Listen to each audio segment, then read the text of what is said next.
along the streets in New Orleans in the French Quarter. There are all the panhandlers sitting there. And at least they were honest panhandlers because they had their can out and they're like, money for weed, money for weed. And it was like, at least you guys are honest.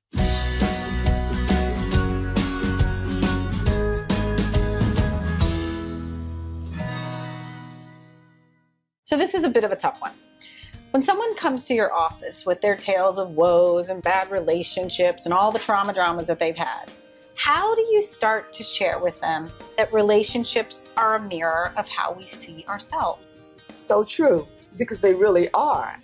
I would listen to the person and just mirror back to them what I'm hearing from them. Usually what comes up are personal issues. And so then I can see how they might be having issues in their relationship because they show up in the relationship that they're exchanging with me. And when I'm able to take what they just gave to me and mirror it back to them, I often get, I never thought of it that way. I didn't see it that way. Now I can go back. So you mean to tell me I need to work on me? And so when they can see this stuff that they're seeing in somebody else as being the issue, when they can see that that person is only mirroring them, and that if they do their work, what the mirror is showing back at them is a different them. So like attracts like. If you're a wealthy, well-groomed, all put together person, you're not going to go around looking for someone in the gutter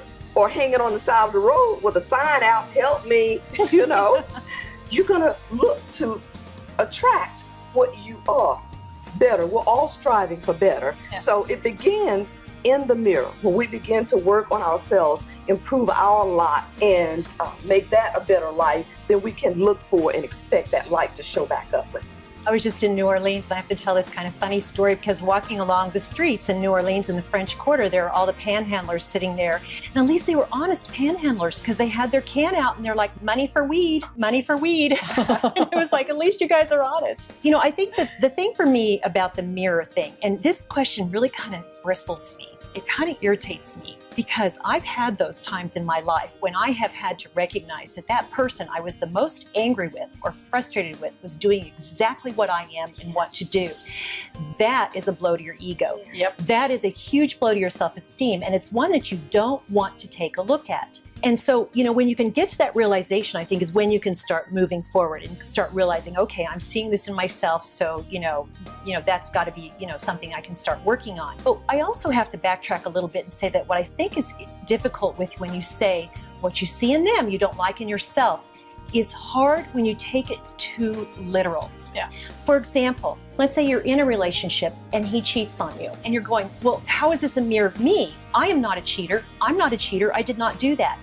I think that's being too literal with it. You maybe need to look deeper and say, what caused him to cheat? Was it something in his self-esteem, in his psyche, something missing from his background, his childhood?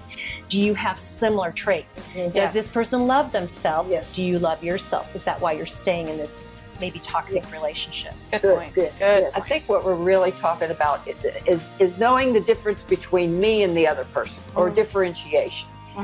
How I can really separate myself and yet be connected to real people. And it goes with positive characteristics too. For example, if I'm honest, I tend to see, and this has really bitten me in the past, if I'm honest, I think other people are honest. And that's naive on I've actually taken that to a fault. Or perhaps if you're a monogamous person, it comes easily for you. You can make up everybody's monogamous, and some of us aren't wired that way. That's right. So you have to be able to separate yourself. But here's the thing about how to use this. We like people who like us, but we love people who see the best in us. So when I've realized this I had to work with this guy one time, and he just annoyed me, a big part of it. And I thought, how am I going to do this? And finally I thought, I'm going to find the part that I love and can really care about, and that's the part I'm going to relate to. And as I started relating to that part, of course, everything shifted. If it works that we see others as we see ourselves, then when I start loving that part of you, I think it does translate to me that I start loving that part of me and myself. That's right. And I think that's really important. When I talk about mirroring, I liken it to ballroom dancing. I took ballroom dancing lessons, and there's a frame. You have to keep a frame. Otherwise, the dance isn't going to work. the person that's following doesn't know where they're being led, and the person that's leading doesn't know where to take the follower. And to me, that's analogous to mirroring, because if you don't have your own boundaries, then you're not going to mirror properly. And if you're codependent or enabled or just see yourself through this other person, you're not authentic in your own dance. I think it can go either way as the extreme, but in the middle, I always think about that frame. And frames go around mirrors too. So The mirrors in our lives are really a reflection of us, right? And our job when we sense that someone's reflecting back to us is to pay attention, to stay resilient and be positive about it, and to do our